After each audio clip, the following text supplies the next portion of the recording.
19/7/2025 આજના મીઠા બાબાના મધુર મહાવાક્ય. મીઠા બાળકો, સદૈવ ખુશીમાં રહો કે આપણને કોણ ભણાવે છે, તો આ પણ મન મના ભવ છે. તમને ખુશી છે કે કાલે આપણે પથ્થર બુદ્ધિ હતા, આજે પારસ બુદ્ધિ બન્યા છીએ. પ્રશ્ન છે, તકદીર ખુલવાનો આધાર શું છે? ઉત્તર છે નિશ્ચય. જો તકદીર ખુલવામાં વાર લાગશે તો લંગડાતા રહેશે. નિશ્ચય બુદ્ધિ સારી રીતે ભણીને ગેલપ એટલે કે ઝડપ કરતા રહેશે. કોઈ પણ વાતમાં સંશય છે તો પાછળ રહી જશે. જે નિશ્ચય બુદ્ધિ બની પોતાની બુદ્ધિને બાપ સુધી દોડાવતા રહે છે તે સતો પ્રધાન બની જાય છે. ઓમ શાંતિ. સ્ટુડન્ટ એટલે કે વિદ્યાર્થી બધા સ્કૂલમાં ભણે છે તો એમને આ ખબર રહે છે કે અમારે ભણીને શું બનવાનું છે. મીઠા મીઠા રૂહાની બાળકોની બુદ્ધિમાં આવવું જોઈએ કે આપણે સતયુગી પારસપુરીના માલિક બનીએ છીએ. આ દેહના સંબંધ વગેરે બધું છોડવાનું છે. હવે આપણે પારસપુરીના માલિક પારસનાથ બનવાનું છે. આખો દિવસ આ ખુશી રહેવી જોઈએ. સમજો છો પારસપુરી કોને કહેવાય છે? ત્યાં મકાન વગેરે બધું સોના ચાંદીનું હોય છે. અહીં તો પથ્થરો ઈંટોના મકાન છે. હવે ફરી તમે પથ્થર બુદ્ધિથી પારસ બુદ્ધિ બનો છો.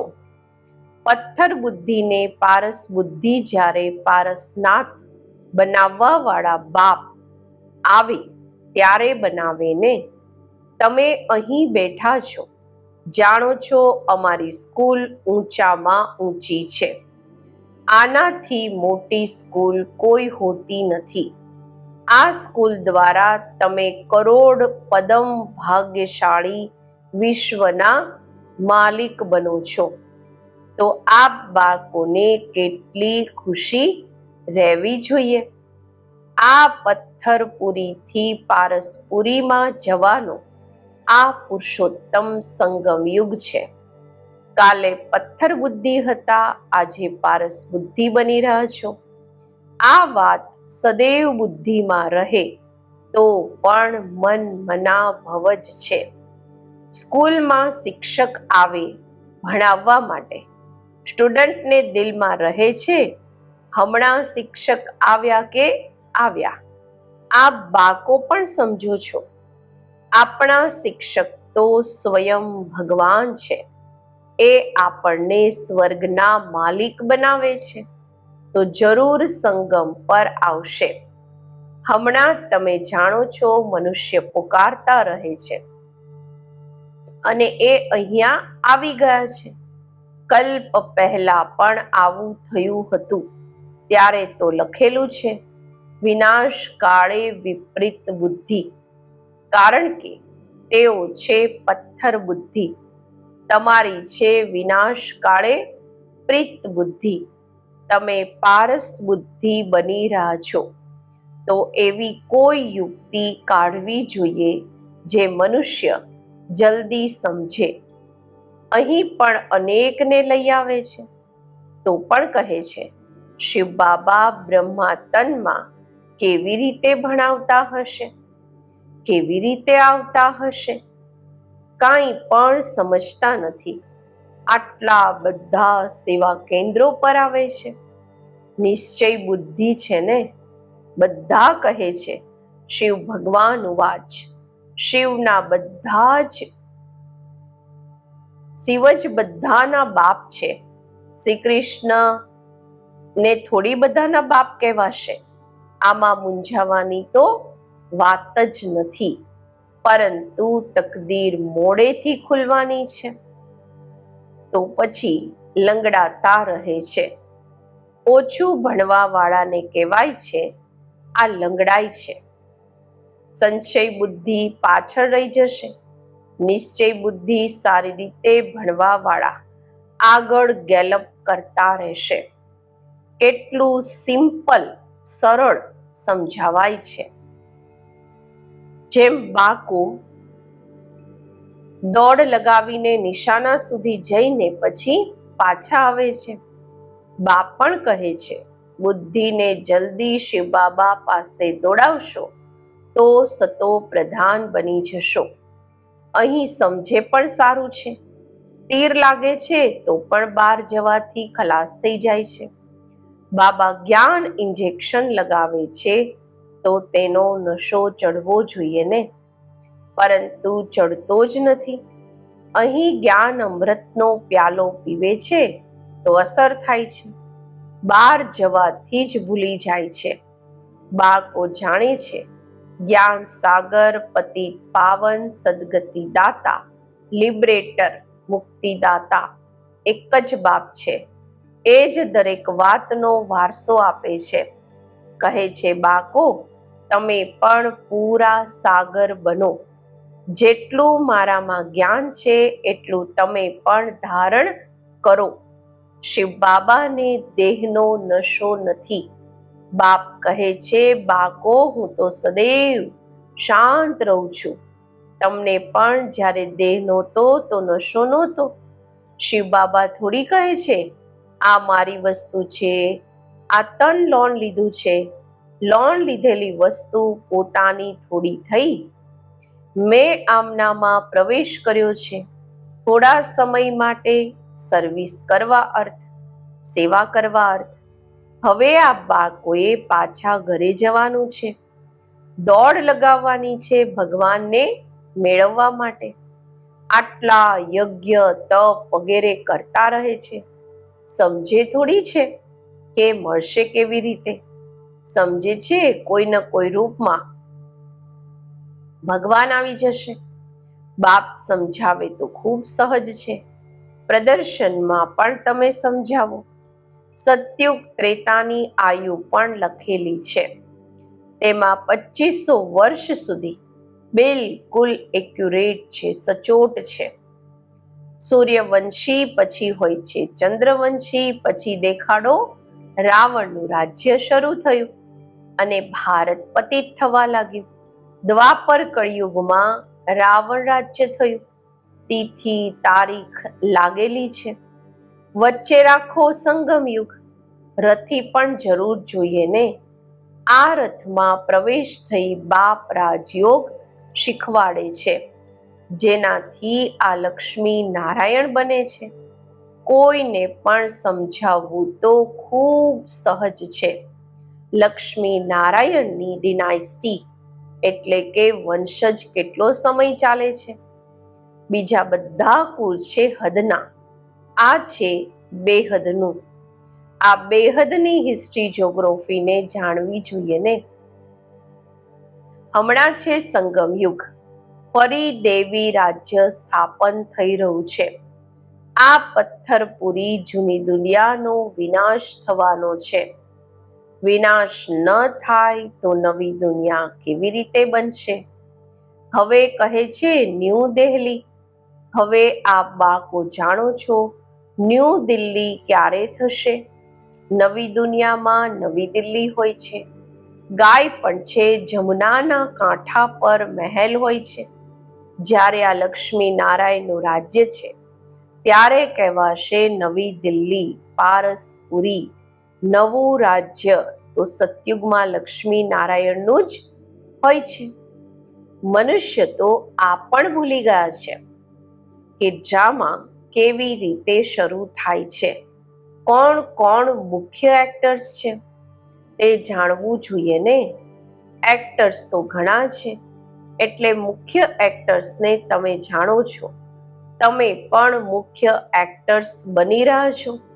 સૌથી મુખ્ય પાર્ટ તમે ભજવી રહ્યા છો. તમે રૂહાની સોશિયલ વર્કર્સ છો, સમાજ સેવક છો. બાકી બધા સોશિયલ વર્કર્સ છે શરીરધારી. તમે રૂહોને સમજાવો છો. ભણે રૂહ છે, મનુષ્ય સમજે છે શરીર ભણે છે. આ કોઈને પણ ખબર નથી કે આત્મા ઓર્ગન્સ દ્વારા ભણે છે, કર્મેન્દ્રિયો દ્વારા ભણે છે. હું આત્મા બેરિસ્ટર વગેરે બનું છું. બાબા આપણને ભણાવે છે. સંસ્કાર પણ આત્મામાં રહે છે. સંસ્કાર લઈ જઈશું, પછી આવીને નવી દુનિયામાં રાજ્ય કરીશું. જેમ સતયુગમાં રાજધાની ચાલી હતી તેમ જ શરૂ થઈ જશે. આમાં કાંઈ પૂછવાની જરૂર નથી રહેતી. મુખ્ય વાત છે દેહ અભિમાનમાં ક્યારેય ન આવો. સ્વયંને આત્મા સમજો. કોઈ પણ વિકર્મ ન કરો. યાદમાં રહો, નહીં તો એક વિકર્મનો બોજ 100 ગુણા થઈ જશે. હડ ગુડ એકદમ તૂટી જશે. એમાં પણ મુખ્ય વિકાર છે કામ. ઘણા કહે છે બાળકો હેરાન કરે છે, પછી મારવા પડે છે. હવે આ કંઈ પૂછવાનું નથી રહેતું. આ તો નાનું પાઈ પૈસાનું પાપ કહેવાશે. તમારા માથા પર તો જન્મ જન્માંતરના પાપ છે.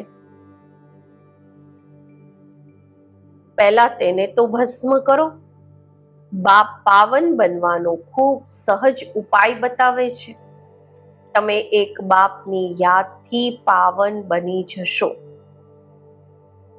ભગવાન વાચ બાળકો પ્રત્યે આત્માઓ સાથે વાત કરું છું. બીજા કોઈ મનુષ્ય આવું સમજી ન શકે. તે તો પોતાને શરીર જ સમજે છે. બાપ કહે છે હું આત્માઓને સમજાવું છું. ગવાય પણ છે આત્માઓ અને પરમાત્માનો મેળો લાગે છે. આમાં કોઈ અવાજ વગેરે નથી કરવાનો. આ તો ભણતર છે. દૂર દૂરથી આવે છે બાબાની પાસે. નિશ્ચય બુદ્ધિ જે હશે એમને જોરથી કશિશ થશે આગળ ચાલીને. હમણાં એટલી કશિશ કોઈને થતી નથી, કારણ કે યાદ નથી કરતા. મુસાફરીથી જ્યારે પાછા ફરે છે, ઘરની નજીક આવે છે તો મકાન યાદ આવશે, બાળકો યાદ આવશે. ઘરે પહોંચતા જ ખુશીમાં આવીને મળશે. ખુશી વધતી જશે. પહેલા સ્ત્રી યાદ આવશે, પછી બાળકો વગેરે યાદ આવશે. તમને યાદ આવશે કે અમે ઘરે જઈએ છીએ, ત્યાં બાપ અને બાળકો જ હોય છે. ડબલ ખુશી થાય છે. શાંતિધામ ઘરે જઈશું, પછી આવીશું રાજધાનીમાં. બસ યાદ જ કરવાનું છે. બાપ કહે છે મન મના ભવ. પોતાને આત્મા સમજી બાપ અને વારસાને યાદ કરો. બાબા આ બાળકોને ગુલગુલ બનાવીને નૈનો પર બેસાડીને સાથે લઈ જાય છે. જરા પણ તકલીફ નથી. જેમ મચ્છરોનું ઝુંડ જાય છે ને, તેમ આત્માઓ પણ જશે બાપની સાથે. પાવન બનવા માટે તમે બાપને યાદ કરો છો, ઘરને નહીં. બાપની નજર પહેલા ગરીબ બાળકો પર જાય છે. ગરીબ નિવાસ છે ને. તમે પણ ગામડામાં સર્વિસ કરવા જાઓ છો. બાપ કહે છે હું પણ તમારા ગામડાને આવીને પારસપુરી બનાવું છું. હમણાં તો આ નર્ક જૂની દુનિયા છે. આને જરૂર તોડવી પડે. નવી દુનિયામાં નવી દિલ્હી તે સતયુગમાં જ હશે. તા રાજ્ય પણ તમારું હશે. તમને નશો ચડે છે. આપણે ફરીથી આપણી રાજધાની સ્થાપન કરીશું. જેમ કલ્પ પહેલા કરી હતી એવું થોડું કહીશું અમે આવા મકાન બનાવીશું. ના, તમે જશો ત્યાં તો ઓટોમેટિક આપોઆપ તમે તે બનાવવા લાગી જશો, કારણ કે તે આત્મામાં પાર્ટ ભરેલો છે. અહીં પાર્ટ છે ફક્ત ભણવાનો. ત્યાં તમારી બુદ્ધિમાં જાતે જ આવશે કે આવા અમે મહેલ બનાવીએ જેમ કલ્પ પહેલા બનાવ્યા હતા. તે બનાવવા લાગી જશો.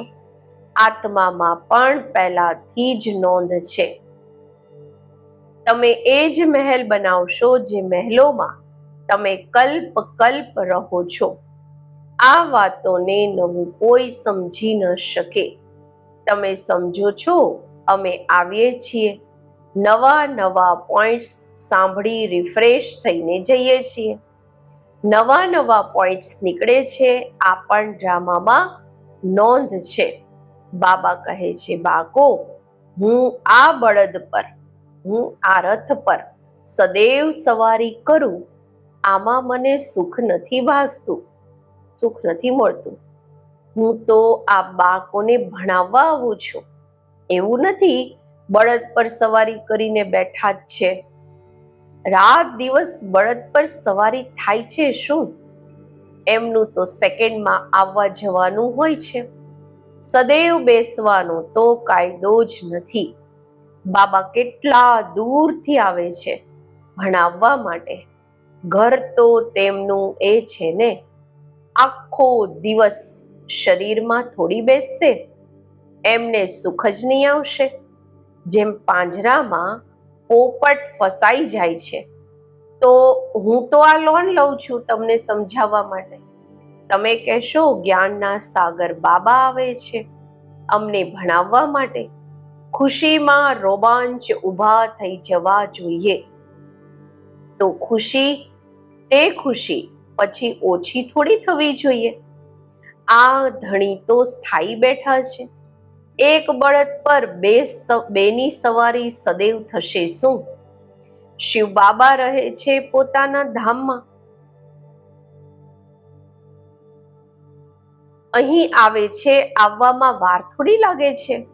રોકેટ જુઓ કેટલા તીવ્ર હોય છે, અવાજથી પણ તીખા, ઝડપી. આત્મા પણ ખૂબ નાનું રોકેટ છે. અવાજથી પણ ઝડપી રોકેટ આત્મા છે. આત્મા ભાગે કેવી રીતે છે?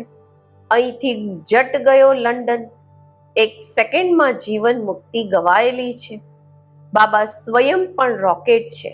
કહે છે, હું તમને ભણાવવા માટે આવું છું, પછી જાઉં છું પોતાના ઘરે. આ સમયે ખૂબ બિઝી રહું છું, વ્યસ્ત રહું છું. દિવ્ય દ્રષ્ટિ દાતા છો, તો ભક્તોને રાજી કરવાના હોય છે. તમને ભણાવું છું. ભક્તોનું દિલ હોય છે, સાક્ષાત્કાર થાય અથવા કાંઈ ને કાંઈ ભીખ માંગે છે. સૌથી વધારે ભીખ જગત અંબા પાસેથી માંગે છે. તમે પણ જગદંબા છો ને. તમે વિશ્વની બાદશાહીની ભીખ આપો છો. ગરીબોને ભીખ મળે છે ને. હું પણ ગરીબ છું, તો શિવ બાબા સ્વર્ગની બાદશાહી ભીખમાં આપે છે. ભીખ કાંઈ બીજું નથી, ફક્ત કહે છે બાપને યાદ કરો તો વિકર્મ વિનાશ થશે, શાંતિધામમાં ચાલ્યા જશો. મને યાદ કરો તો હું ગેરંટી કરું છું તમારું આયુષ્ય પણ લાંબુ થઈ જશે. સતયુગમાં મૃત્યુનું નામ નથી હોતું, તે છે અમરલોક. ત્યાં મૃત્યુનું નામ નથી હોતું. ફક્ત એક ખાલ છોડી બીજી લે છે. આને મૃત્યુ કહેવાશે શું?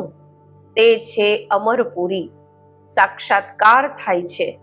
અમારે બાળક બનવાનું છે. ખુશીની વાત છે. બાબાને મન થાય છે હવે જઈને બાળક બનું. જાણે છે ગોલ્ડન સ્પૂન ઇન માઉથ, સોનાની ચમચી મુખમાં હશે. એક જ સિકિલધા બાપનું બાળક છું. બાપે એડોપ્ટ કર્યો છે. હું સિકિલધો બાળક છું, તો બાબા કેટલો પ્રેમ કરે છે. એક જ સિકિલધા બાપનું બાળક છું. એકદમ પ્રવેશ કરી લે છે. આ પણ રમત છે ને. રમતમાં હંમેશા ખુશી થાય છે. આ પણ જાણે છે જરૂર ખૂબ ખૂબ ભાગ્યશાળી રથ હશે, જેના માટે ગાયન છે જ્ઞાન સાગર આમનામાં પ્રવેશ કરી તમને જ્ઞાન આપે છે. આ બાળકો માટે એક જ ખુશી ઘણી છે. ભગવાન આવીને ભણાવે છે. ભગવાન સ્વર્ગની રાજાઈ સ્થાપન કરે છે, આપણે એમના બાળક છીએ, તો પછી આપણે નર્કમાં કેમ છીએ? આ કોઈની પણ બુદ્ધિમાં નથી આવતું. તમે તો ભાગ્યશાળી છો જે વિશ્વના માલિક બનવા માટે ભણો છો. આવા ભણતર પર કેટલું અટેન્શન, ધ્યાન આપવું જોઈએ. અચ્છા, મીઠા મીઠા સિકિલધા બાળકો પ્રત્યે માત પિતા બાપ દાદાના યાદ પ્યાર અને ગુડ મોર્નિંગ. રૂહાની બાપના રૂહાની બાળકોને નમસ્તે. આપણે રૂહાની બાળકોના રૂહાની બાપને નમસ્તે. ધારણા માટે મુખ્ય સાર. પહેલું છે, આજ ડબલ ખુશીમાં રહેવાનું છે કે હવે મુસાફરી પૂરી થઈ. પહેલા આપણે પોતાના ઘરે શાંતિ ધામમાં જઈશું, પછી પોતાની રાજધાનીમાં આવીશું. બીજું, માથા પર જે જન્મ જન્માંતરના પાપોનો બોજ છે એને ભસ્મ કરવાનો છે. દેહ અભિમાનમાં આવીને કોઈ પણ વિકર્મ નથી કરવાના. આજનું વરદાન. શ્રેષ્ઠ સંકલ્પોના સહયોગ દ્વારા સર્વમાં શક્તિ ભરવા વાળા શક્તિશાળી આત્મા ભવ. સદા શક્તિશાળી ભવનું વરદાન પ્રાપ્ત કરી સર્વ આત્માઓમાં શ્રેષ્ઠ સંકલ્પો દ્વારા બળ ભરવાની સેવા કરો.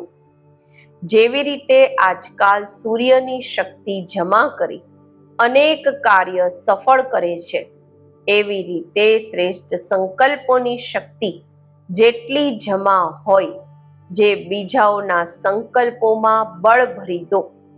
આ સંકલ્પ ઇન્જેક્શનનું કામ કરે છે. આનાથી અંદર વૃત્તિમાં શક્તિ આવી જાય છે. તો હવે શ્રેષ્ઠ ભાવના તથા શ્રેષ્ઠ સંકલ્પથી પરિવર્તન કરવું આ સેવાની આવશ્યકતા છે. સ્લોગન છે, માસ્ટર દુઃખ હર્તા બની દુઃખને પણ સુખમાં પરિવર્તન કરવું આ જ તમારું શ્રેષ્ઠ કર્તવ્ય છે. અવ્યક્ત ઈશારા. સંકલ્પોની શક્તિ જમા કરી શ્રેષ્ઠ સેવાના નિમિત્ત બનો. કોઈ બાળકો ક્યારેક મોટો ખેલ દેખાડે છે. વ્યર્થ સંકલ્પ એટલા ફોર્સથી આવે જે કંટ્રોલ નથી કરી શકતા.